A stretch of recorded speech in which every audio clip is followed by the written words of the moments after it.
නාමය ජාත්‍යන්තරයට අරගෙන ගිය ශ්‍රී ලංකාවේ බිහිවුණු අතිදක්ෂ තුන්වෙනි ක්‍රීඩකයා මිලින්ද සිරිවර්ධන නාපොලි නගරයේ සම්ප්‍රාප්තිය. අයිවෝන් මිලින්ද. ඉතින් අපිට කියන්න මුලින්ම මේ සංචාරය ඔබගේ පුද්ගලික සංචාරයක්ද නැත්නම් ක්‍රිකට් ක්‍රීඩාව වෙනුවෙන්ම ආපු සංචාරයක්ද කියලා? නෑ මේ සංචාරය ඇත්තටම ක්‍රිකට් වලට ආවේ.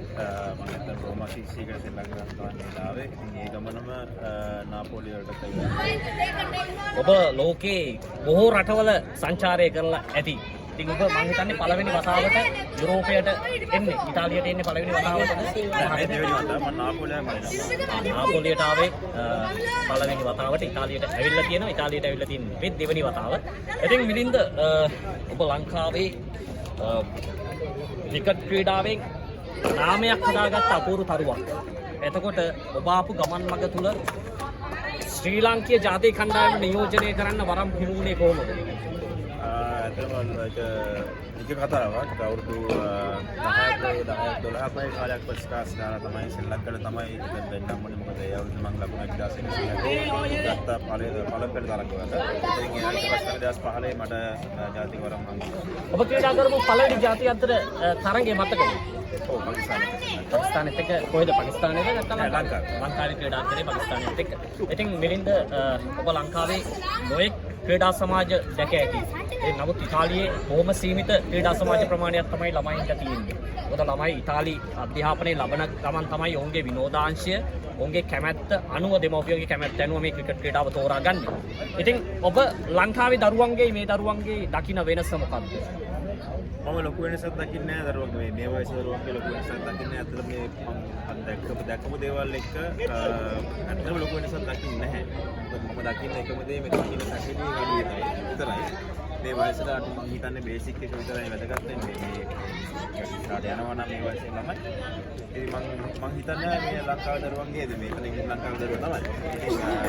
ඒ ලොකු වෙනසක් දකින්නේ නැහැ මේ වයසට. දරුවෙක් ක්‍රීඩාව තුලින් නායකත්වය, විනය, අන් අයට ගරු කිරීම, ඉවසීම, I think ඕනම අභියෝගයක් ජය ගැනීමේ හැකියාව, ජය පරාජය සමසේ විදතරා ගැනීමේ හැකියාව ක්‍රීඩා තුලින් උපයා ගන්නවා. ඉතින් මේ දරුවෝ දකින්නකොට ඔබට මේ දේවල් මේ දරුවෝ ළඟ තියෙනවා කියලා හිතෙනවා. අනිවාර්යයෙන්ම මම කීපයක් කියනවා. ඉතින් මම හිතන්නේ පොඩි ළමයින්ගේ තාම අපිට ඒක හිතන්න අමාරුයි. මම දකිනවා මේ ඉන්න ලොකු දරුවන්ගේ මේ දේවල් තියෙනවා. මොකද මේ දේවල් තව ඉස්සරහට හැදෙන කාලෙත් තියෙනවා. ඒක මේ ඉන්න ළමයින්ගෙන් මම දකිනවා මේ ලොකු ටැලන්ට් එකක් තියෙනවා. එතනින් පටන් ගන්න වෙන්නේ. එතනින් එහාට තමයි ගෙනගෙන ඉස්සරහට යන්නේ. ඉතින් වගේ දේවල් ආයකට හැමදේම ඔය ඉස්සරහට තමයි හැදෙන්නේ. ඉතින් මෙතන අර මම කියන විදිහට බේසික් එක මෙතන හැදුවා නම් බේසික් එක තියෙනවා නැත්te නෑ. එතන හැදුවා නම් ඒ ඉතින් ප්‍රොඩක්ට් ස්ටෙප් ටික නගින්න ලේසි. ඔව්. මිනිසෙක් ක්‍රීඩාව තුලින් කායික මානසික සමාජීය දියුණුව කරා ළඟා වෙනවා. ඉතින් මේ දරුවෝ වගේම දෙමව්පියොත් හරි උනන්දුයි මේ දරුවන්ගේ හැකියාවට නිසි තැනක් දෙන්න. ඒක ඔබ කොහොමද දකින්නේ? මම ඇත්තටම දකින්න දැන් අද දැකපු දේවල් එක දෙමව්පිය සෑහෙන උනන්දුයි. මම හිතන්නේ ගොඩක් ළමයින්ට ලොකු සපෝට් එකක් දෙනවා. මෙතන ඇවිල්ලා මෙතන ෆැසිලිටිස් අඩු වුණත් මෙතන ඒක ලොකු ක්‍රිකට් ජීවිතය හදන්න ලොකු සපෝට් එකක් දෙනවා. මම ඒක ගොඩක් සූචිවන්ත වෙනවා. මම හිතන්නේ මෙතන ගොඩක් ලක්ෂණ වරිහරයක් ඉන්න ලංකාවේ ළමයි. මේ ඉතාලිය වගේ රටකට මම හිතන්නේ ඉතාලි ටීම් එකට සෙල් ලංකාවේ දරුවෙක් තව දෙයක්. දැන් ලංකාවේ දරුවෙක් පාසල් ක්‍රීඩා විද්‍යාව තුළ ක්‍රීඩා කරලා බොහොම අමාරුවෙන් තමයි ජාතික කණ්ඩායමට යන්න වරම් දිනාගන්නේ. බොහොම අතලොස්සක්. නමුත් දැන් ඉතාලියේ සීමිත ක්‍රීඩා සමාජ ප්‍රමාණයක් තියෙනවා. දැන් ඉතාලියෙත් මේ ක්‍රීඩාව පිළිබඳ උනන්දුවක් දක්වනවා. ඉතින් ඔබ හිතනවද අපේ ලංකාවේ දරුවෙකුට ඉතාලි ජාතික කණ්ඩායම සඳහා මේ වන විට වරම් දිනාගෙන ඉන්නවා අපේ දරුවෝ? ඉතින් මේ දරුවෝ ගැන බලද්දි මේ දරුවන්ගේ දක්ෂතාවය ගැන ඔබ දකිද්දි ඔබට හිතනවද මේ දරුවෝ යම් විදියකින් ජාතික කණ්ඩායම නියෝජනය කරાવી කියලා? අනිවාර්යයෙන් මට හිතෙනවා මෙතන අඩුම ගාන දරුවෝ 4 දෙනෙක්වත් ඉස්සරහට යද්දි මේ ළමයි හැදිරෙයි කියලා. මොකද මේ ටැලන්ට් එක දකිද්දි මේ වගේ තැනක මෙහෙම ශ්‍රී ලංකාවේ මෙහෙම හරි තැනක් තියාගෙන ඒ ටැලන්ට් එක මේ ප්‍රැක්ටිස් කරනවා කියන්නේ මම හිතන්නේ ලොකු අභියෝගයක්. ඒ වගේම මේක තමයි පටන් ගන්න හොඳම තැන. අඩු ෆැසිලිටිස් වලින් පටන් ගන්න යන ගමන තමයි හොඳ. ඔව් මිලින්ද මේ දරුවෝ ඉපදුනේ ඉතාලියේ. ඔබ ආවට පස්සේ ඔබව හරියට අඳුනගත්තද මේ දරුවෝ? ගොඩක් අය නෑ ඇත්තටම. මොකද මම ගොඩක් කාල දැන් මේ රෙඩ් දැන් ඊට ආවිලා තව දෙකක් වෙනවා. මම ලංකාවට සෙල්ලම් කරද්දී ඒගොල්ලෝ ගොඩක් පොඩි ඇත්තට. ඒමයි දැන් තියෙනවා. නමුත් බොහොම ආසාවෙන් හිටියා ඔබ වගේ තරුවක් ඔවුන්ගේ ඇස් දෙකෙන් දැක බලා ගන්න ඒ වරව මං හිතන්නේ පළවෙනිට තාවට මේ දරුවන්ට ලැබුණේ අද දවසේ. ගොඩක් සතුටක් මේ දරුවන්ගේ මුහුණු වල තියෙන ඔබ දැක්කට පස්සේ. මොකද මේ ක්‍රීඩාවට වගේම ඒ ජාත්‍යන්තරයට ඔබ අරන් ගියපු නාමයත් එක්ක ඔබට ගොඩක් ආදරය කරන පිරිසක් අදටත් අපේ දරුවෝ එක්ක ඉන්නවා දරුවෝ ආදරේ ඔබට හැමදාම. ඉතින් මිලින්ද අවසන් වශයෙන් මේ දරුවන්ගේ ක්‍රීඩා කෞශල්‍ය ගැන දැකලා ඔයාට මොනවද මේ දරුවන්ට දෙන්න තියෙන පණිවිඩය? මම මේගොල්ලොත් එක්ක කතා කරද්දී මම කිව්වේ ගොඩක් ෆැසිලිටිස් ඒ වගේ අඩුයි. හැබැයි හાર્ඩ් වර්ක් එක ගොඩක් මහන්සිලා කරන ජාතිතරට යන්න වුණත් ටිකට වලින් ඉස්සරහට යන්න වුණත් ගොඩක් මහන්සි වෙන්න ඕන. මොනතර ශ්‍රී ලංකාවත් ගොඩක් මහන්සි වෙන්න ඕන එක වාගේ ඉවසීම හැමදේම තියාගෙන මම හිතනවා ලොකු දුරක් මේ ළමයි යයි කියලා මේ කියන ටැලන්ට් එකත් එක්ක ලොකු දෙයක් කරයි කියලා. ඇත්තටම මේ දෙමව්පියොත් තමන්ගේ වැඩ රාජකාරි පස්සෙක දවලා දරුවෝ පිටිපස්සෙන්ම ඉන්නවා දරුවන්ට මේ දරුවන්ගේ විනෝදාංශය ඔබගේ කැමැත්තට ඉඩ දීලා මිලින්ද.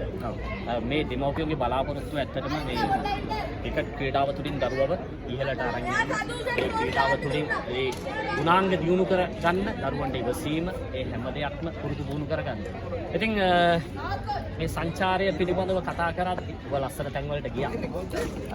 එහෙම යද්දී ඔබ ලෝකේ ගොඩක් රටවල් වලට ගියා. ඔබ ආසම රට මොකක්ද කියලා කියනවද? මම ඇත්තටම මම කැමතිම රට නිව්සීලන්ත. මම ලස්සනම රට මම කැමතිම රට ලංකාව. ලස්සනම රට නිව්සීලන්ත. හැබැයි මම මේ කැතයි කියන්නේ මේක ලස්සන රට නෑවේ.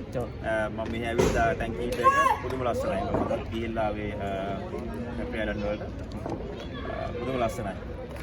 එතකොට මිලින්ද ඔබ අදටත් ආදරය කරන ක්‍රිකට් කරුව කවුද?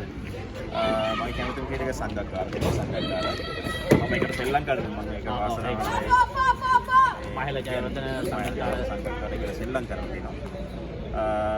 ඉතින් එයාලා කරපු දේවල් අපි කරලා නැහැ. ඒගොල්ලෝ ලෙජන්ඩ්ස් ලා තමයි. ඒගොල්ලෝ මහන්සි වෙනවා සෑහෙන මහන්සිර මම ඇස් දෙක දාගෙන තියෙනවා. මම වාසනාවන්තයි කියලා හිතනවා දකින්න. ඉතින් ඔබ ක්‍රිකට් ක්‍රීඩාවේ ගමන් කරද්දී ඔබගේ දක්ෂතා ප්‍රදර්ශනය කරද්දී එක පාටම ඔබව අපට නොපෙනී යනවා. ඒකට හේතුව මොකද්ද මිලින්ද? ඒක මෙහෙමයි. ඒ කියන්නේ ඒ අවුරුද්ද ඇතුළත ප්ලේයර්ස් ගොඩාක් ඇතුළට ආවා ටීම් එකේ. ඉතින් මගේ ඉන්ජරි වුත් ආවා. ඒකෙන් තමයි පොඩ්ඩක් අසවලක්. ඒ දවස්වල මහල ජයවර්ධන කුමාර සංඝාරපාර වැනි ප්‍රබලතම ක්‍රීඩකින් රසක් සංචිතය තුළ ඉඳෙද්දී මිලින්ද ඔබත් ඒ සංචිතය තුළ හිටියේ. මම එක අවුරුද්දක් එයාලා ඉන්නේ. ඊට පස්සේ එයා රිටයර් වුණා. ඊට පස්සේ තිරිමාන්ලා ඇන්ජලෝ මැතිව්ස් ටීඑම් ඩිවිෂන් ලංකන හේන ඒ කට්ටිය එක සෙල්ලම් කරා. ලසිත් මාලිංග ඒ අවුරුදු දෙක තුන තමයි ඒගොල්ලෝ ශ්‍රී ලංකාවට ඩිවිෂන් එකේ වුණා. ඩිවිෂන් එකේ වුණා. ඊට පස්සේ තමයි 2016 17 වගේ මගේ ඉන්ජරි ආවේ. එතනින් තමයි පොඩ්ඩක් පස්සේ මම. ඉතින් අදටත් ඒ ලෙජන්ඩ්ස්ලා ඔයාලට හම්බ වෙනවද? ඔව් හම්බ වෙනවා. ඒගොල්ලෝ ලංකාවේ දින්නේ පිට රටවල් වල ඩිවිෂන් ඕස්ට්‍රේලියාවේ ඉන්නේ. මාලිංග ඕස්ට්‍රේලියාවේ ඉන්නේ. රුවන් කුලසේකර ඉඳලා හම්බ වෙනවා ලංකාවට ඇවිල්ලා. කපුගෙදර මගේ යාළුවා කපුගෙදර ලංකාවේ ඉන්නවා මේ දවස්වල. ඉතින් හම්බ වෙනවා ඒගොල්ලෝ. ඉතින් මෙතින් අන්තිම වශයෙන් ඔබ මේ ක්‍රීඩාවෙන් ඇත්තටම සමු ගත්තද තවමත් මේ ක්‍රීඩාව තුළ ඉන්නවද? ඒක ක්‍රීඩාවෙන් සමුගත්තේ නැහැ. ජාත්‍යන්තර පරතරේ සමුගත්තා. දැනටත් ලංකාවේ පළවෙනි ශ්‍රී ලංකාවේ. ඒ කියන්නේ ඉදිරියේදී අපට මිලින්ද සිරිවර්ධන ක්‍රීඩා කරන තරගයක් සියසින් දැක බලා ගන්නට හැකියාව ලැබෙනවා. මම හිතන්නේ ජාත්‍යන්තර ගන්න හම්බෙයි කියලා. නමුත් මෙහි යුරෝප් ශ්‍රී ලංකාව යුරෝප් විලාස් පාර ස්පේන් වල ශ්‍රී ලංකාවේ රෙකෝඩ් එකක් තියෙනවා. මේ අවුරුද්ද ශ්‍රී ලංකාවේ පළවෙනි තරග ලංකාවේ. ඉතින් ලංකාවේ ජාතික ක්‍රීඩාව අත්පන්දු ක්‍රීඩාව වුණත් ක්‍රිකට් ක්‍රීඩාවට හැමෝම ආදරේ. ඒක තමයි අපේ ජනප්‍රියම ක්‍රීඩාව. අදටත් මිලින්දට ආදරය කරන පිරිසක් ඉන්නවා. ඉතින් අදටත් මිලින්ද ඔබත් ආදරය කරනවා ලාංකිකයින්ට. ඒ ආදරයත් එක්ක තමයි ඔබට මේ සියලු ගරු නම්බුනාම ලැබුණේ. ඉතින් මිලින්ද එහෙනම් අපි මිලින්දට සමු දෙනවා. ඔබගේ සියලු බලාපොරොත්තු ඉටු වේවා කියලා ප්‍රාර්ථනා කරනවා.